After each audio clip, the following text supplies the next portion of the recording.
Hello everyone, कैसे हैं आप सब। एग्ज़ाम ट्रिक्स में आपका स्वागत है। दोस्त, एसबीआई ने, स्टेट बैंक ऑफ इंडिया ने बहुत बड़ी वैकेंसी निकाली है जो क्लरिकल लेवल की है। पीओ लेवल की अभी आनी बाकी है, क्लरिकल लेवल की पोस्ट निकाल दी है।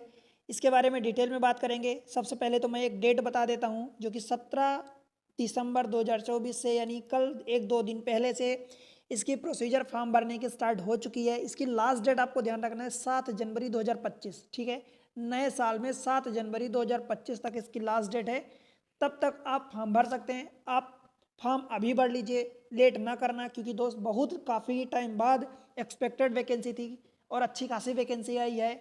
बात करूं तो वैकेंसी, नंबर ऑफ वैकेंसी भी काफ़ी सारी है, बहुत ज़्यादा वैकेंसी आई है इस बार। लास्ट ईयर के कंपेयर में काफ़ी टाइम से कम वैकेंसी आती थी, इस बार आई है 14,191 वैकेंसी। ठीक है, 14,000 से ज़्यादा वैकेंसी आई है।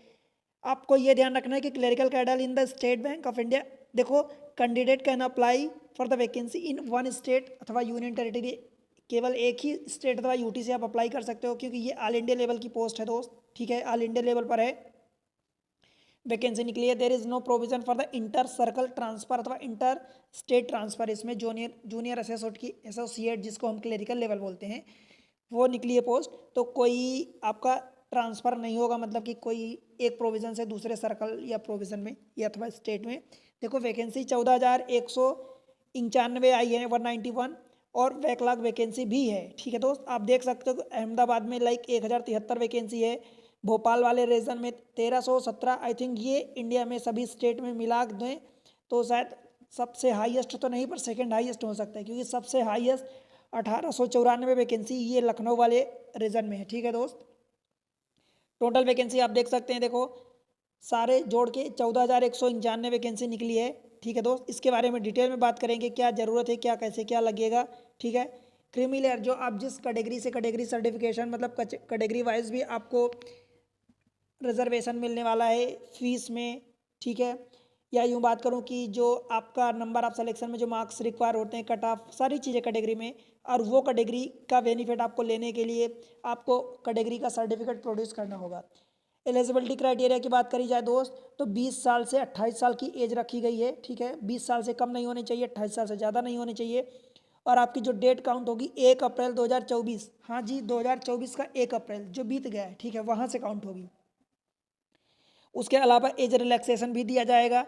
SC ST कैटेगरी में अगर आप हैं तो 5 साल का, OBC में है 3 साल का दोस्त, PWD जनरल अथवा EWS में है तो 10 साल का, और अगर PWD SC ST में आते हैं तो 15 का हो जाएगा, क्योंकि आपकी कैटेगरी का भी वो ईयर जुड़ जाएगा। और PWD अगर OBC में आते हैं तो 13 साल का। ठीक है, एक्स सर्विसमैन है तो सर्विस के अलावा 3 साल का। ठीक है दोस्त, और अगर service 8 year for the disable ex serviceman, ये आप देख सकते हैं। ठीक है, विडो है, डाइवोर्स वुमेन है तो 7 साल का। इसी तरीके से आप सारी चीज़ें देख सकते हैं। ठीक है दोस्त, और इंपॉर्टेंट चीज़ें मैं आपको बता दूं तो इंपॉर्टेंट चीज़ों में देखो दोस्त, एसेंशियल एकेडमिक क्वालिफिकेशन है वो रखा गया है। तो वो जो है 31/12/2024, यानी इस साल के आखिरी डेट तक आपका जो भी है एकेडमिक कंप्लीट हुआ होना चाहिए, तभी वैलिड माना जाएगा, अदरवाइज वो नहीं माना जाएगा। और अगर आप मिनिमम क्वालिफिकेशन नहीं होल्ड करते तो आप अप्लाई नहीं कर पाओगे। ठीक है दोस्त, मीन्स एक यहाँ तक आपकी डिग्री आ जानी चाहिए एटलीस्ट। ठीक है दोस्त, और एज जो है उसी बीच में आपकी लाई करनी चाहिए।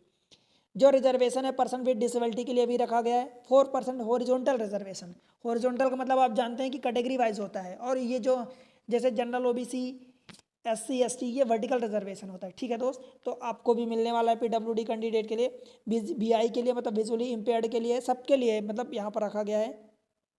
मिनिमम 40% जो आप जानते हैं कि वो होता है आपके स्क्राइब ऑप्ट करने के लिए, तो वो चीज़ें हैं।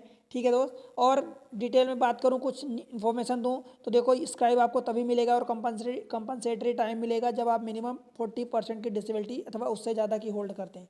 ठीक है दोस्त, उसके अलावा बात करी जाए तो और क्या खास है दोस्त, सिलेक्शन प्रोसीजर कैसे होगा, तो आप जानते हैं कि पहले प्रीलिम्स होगा, देन मेंस होगा, और इन्हीं दोनों के मार्क्स के बेसिस पर आपकी मेरिट लिस्ट बनती है। देन आपका इसमें इंटरव्यू नहीं होगा, देन आपका डॉक्यूमेंट वेरिफिकेशन होता है। ठीक है, प्रीलिम्स यानी फेस, जिसको हम प्रिलिमिनरी फेस अथवा फेस 1 बोलते हैं। ठीक है, इसमें 100 क्वेश्चन होंगे, 1 घंटे का टाइम मिलेगा। देखो, इंग्लिश के 30 क्वेश्चन रहेंगे, 30 नंबर के, और मैथ एंड रीजनिंग के लिए 35-35 क्वेश्चन, 35-35 नंबर के। तीनों सेक्शन के लिए इक्वली 20-20 मिनट का टाइम मिलेगा।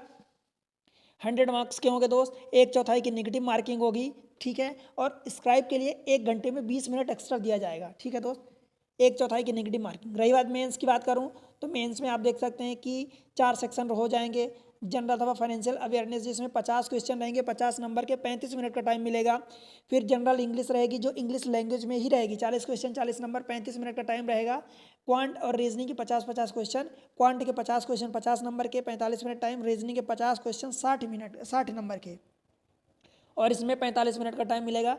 टोटल 190 क्वेश्चन रहेंगे, 2 घंटे का, 2 घंटे मतलब 200 क्वेश्चन रहेंगे, और 2 घंटे 40 मिनट का टाइम, यानी 160 मिनट का टाइम दिया जाएगा। ठीक है दोस्त, इतनी चीज़ें आप देख रहे हैं। देन मैं आपको और बताऊं तो list of the medium for the examination according to state. आप जिस स्टेट से अप्लाई करते हैं आप देख लीजिए कि आप मीडियम क्या क्या आपको होल्ड करना है, यहाँ पर कौन कौन से मीडियम एग्जाम आप देख सकते हैं। ठीक है, तो यहाँ पर ये फिर फाइनल सिलेक्शन जो होगा, document verification of the eligibility for the post and information जो आपने फर्निश करी है ऑनलाइन एप्लीकेशन के टाइम पर, and qualifying in the test. दोनों में पहले प्रीलिम्स में आप क्वालिफाइंग करेंगे तो मेंस में एलिजिबल होंगे, और मेंस अगर निकलेगा वहाँ से अच्छे मिनिमम क्वालिफाइंग हो पाएंगे नंबर, तो आपका फिर मेंस निकला माना जाएगा। राइट दोस्त, प्रीलिम्स के मार्क्स जो है आपकी लिस्ट में, मेरिट लिस्ट में शामिल नहीं किए जाते, उसके आधार पर नहीं बनती, वो केवल क्वालिफाइंग होता है, मतलब मेंस में पहुंचने के लिए। ठीक है दोस्त,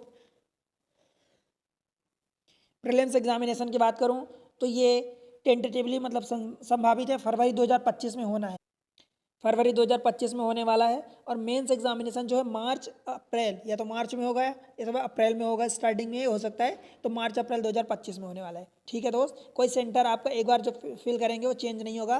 पे स्केल की बात करूं तो देखो 24,050 रुपये स्टार्टिंग से आपका 28,070 रुपये, या यहाँ से बढ़ बढ़ के 64,480 रुपये तक मिलेगा। ठीक है, ये बेसिक पे है। बेसिक पे के साथ साथ सारे जो अलाउंसेस हैं, डीए हैं, अदर अलाउंसेस, सारी चीज़ें मिलेंगी। मतलब अगर मैं आपको बताऊं तो स्टार्टिंग बेसिक पे आपका 26,730 रुपये रहने वाला है, और उसमें इंक्रीमेंटल होगा। अगर इमोलमेंट्स की बात करूं कि टोटल आपको मंथली कितना मिलेगा, तो लाइक अगर मेट्रो सिटी मुंबई जैसी सिटी में मान लो आप रहते हो, तो स्टार्टिंग की सैलरी आपकी 46,000 होने वाली है। ठीक है दोस्त, 46,000 रुपये पर मंथ होने वाली है, सारी फैसिलिटी आपको मिलेगी। प्रोबेशन टाइम की बात करूँ दोस्त तो 6 महीने का मिनिमम आपको जूनियर एसोसिएट यानी क्लरिकल लेवल पर 6 महीने का प्रोबेशन टाइम रखा गया है। प्री एग्जामिनेशन ट्रेनिंग भी दी जाएगी, अगर आप कैटेगरी वाइज बिलोंग करते हैं, SC ST OBC, एक सर्विसमैन, PWD, तो आपको दी जाएगी। आप लेना चाहते हैं तो लीजिए, अदरवाइज नहीं ले सकते, कोई कंपल नहीं है। ठीक है दोस्त, कोई ज़रूरी कंपल्सरी नहीं है। कॉल लेटर आपको 10 दिन, एक हफ्ते 10 दिन पहले आ जाएगा, आपको वेबसाइट से रेगुलरली अपडेट रहना होगा। और उसके अलावा बायोमेट्रिक, आप जब एग्ज़ाम देने जाएंगे तो बायोमेट्रिक होगा, प्रीलिम्स मेंस दोनों में। कुछ भी इलीगल करेंगे तो आपका कैंडिडेचर कैंसिल कर दिया जाएगा। ठीक है दोस्त, देखो एप्लीकेशन फ़ी की बात करूं तो अगर आप जनरल OBC अथवा EWS में बिलोंग करते हैं, ठीक है, तो आपके 750 रुपये लगेंगे। SC ST PWD एक्स अथवा DSX में बिलोंग करते हैं तो आपको कोई पैसा नहीं लगने वाला। अप्लाई कैसे करेंगे दोस्त, तो देखो ये वेबसाइट दी है https://bank.sbi, आप यहाँ पर जाके अप्लाई करें। करंट ओपनिंग यहाँ से www.sbi.co.in, यहाँ कई सारी वेबसाइट है, आप यहाँ से जाके अप्लाई करें। ठीक है दोस्त, हेल्प डेस्क आपको बात करनी है तो 11 बजे से 5 PM तक, सुबह 11 बजे से शाम के 5 बजे तक आप अप्लाई बात कर सकते हैं, ये नंबर दिया है। ठीक है, वर्किंग डेज में। देन बात करूं दोस्त, आप जब अप्लाई करेंगे तो आपका इसके लिए मेल ID और मोबाइल नंबर लगेगा, जो वैलिड है वही आपको डालना है, फिल करना है। ठीक है दोस्त, क्योंकि बाकी के कन्वर्सेशन उसी मेल ID के थ्रू ही माने जाएंगे और एक्सेप्ट किए जाएंगे। राइट, किसी और के थ्रू करेंगे तो आपका वो एक्सेप्ट नहीं होगा। फिर और आगे बात करें दोस्त, इन्फॉर्मेशन देखो, tentative list of the centre, आपको सेंटर कहाँ कहाँ मिल सकता है, तो ये सारे स्टेट यूटी में आपकी दिया है। फॉर एग्जांपल मध्य प्रदेश में दिया है, देखो भोपाल, ग्वालियर, इंदौर, जबलपुर, सतना, उज्जैन। राइट, तो इसी तरीके से बाकी आप स्टेट में भी देख सकते हैं। महाराष्ट्र में सबसे ज़्यादा दिया है, आंध्र प्रदेश में खूब सारे सेंटर दिए हैं, तो ये आप देख सकते हैं। और पहले आओ पहले पाओ, जैसे कि आप जो सेंटर चूज़ करेंगे वो आपको मिल जाएगा। राइट, नहीं तो जब सेंटर फिर भर जाएंगे तो वो मिलना मुश्किल हो जाता है। ठीक है, फॉर्म अप्लाई करने के लिए देखो आपका फोटोग्राफ लगेगा, राइट, सिग्नेचर लगेगा, लेफ्ट थंब इम्प्रेशन लगता है, एंड हैंड रिटन डिक्लेरेशन लगता है। ठीक है, इंग्लिश में जो सिग्नेचर है वो स्मॉल लेटर में होना चाहिए, कैपिटल लेटर में नहीं चलेगी दोस्त। बाकी चीज़ें आप देख सकते हैं, अपनी कैटेगरी का सर्टिफिकेट रेडी रखना। आप अप्लाई करने के लिए आप यहाँ से जाओ, देखो www.https://bank.sbi अथवा बेब का, ये सारी चीज़ें दी है, आप यहाँ पर जाके आप अप्लाई करो। ठीक है दोस्त, तो आपको देखो मैथमेटिक्स, ये एग्जाम ट्रिक्स का चैनल है, जो इस पर मैथमेटिक्स की इतनी धांसू ट्रिक्स अवेलेबल है, सेपरेट प्लेलिस्ट बना दी गई है, आप वहाँ पर जाके पढ़ो। सच में दोस्त बता रहा हूँ, अगर आप पूरी चीज़ें एक नोट्स बना के प्रॉपरली पढ़ोगे तो आप एक अलग टाइप के स्टूडेंट होगे और बेहतरीन अच्छे तरीके से आप एग्ज़ाम को क्रैक करोगे। ठीक है, इतनी अच्छी खासी तरीके से ट्रिक्स के साथ सिंपल भाषा में इतना सिखाया गया है कि आप एक एज मिलेगी आपको और डिफरेंट आपको लगेगा एग्जाम में, एकदम हल्का लगेगा। ठीक है दोस्त, तो आप जाके सीखो, अपना सजेशन दो, सुझाव दो, जो भी आपको समझ में आता है। आप कहाँ से अप्लाई कर रहे हैं, कहाँ से वीडियो देख रहे हैं दोस्त, कौन से ब्रांच से, कौन सी जोन से अप्लाई कर रहे हैं, वो बताएं और मैथमेटिक्स का लाभ उठाएं। कुछ टाइम बाद आपको इसमें रीजनिंग के भी लेक्चर मिलेंगे। ठीक है दोस्त, तो अभी मैथमेटिक्स का लाभ उठाओ, ठीक, और अप्लाई करो और बताओ कि मुझे आपने कौन सा सेंटर लिया है, कहाँ से आप वीडियो देख रहे हैं। ठीक है दोस्त, आपका क्या ग्रेजुएशन है।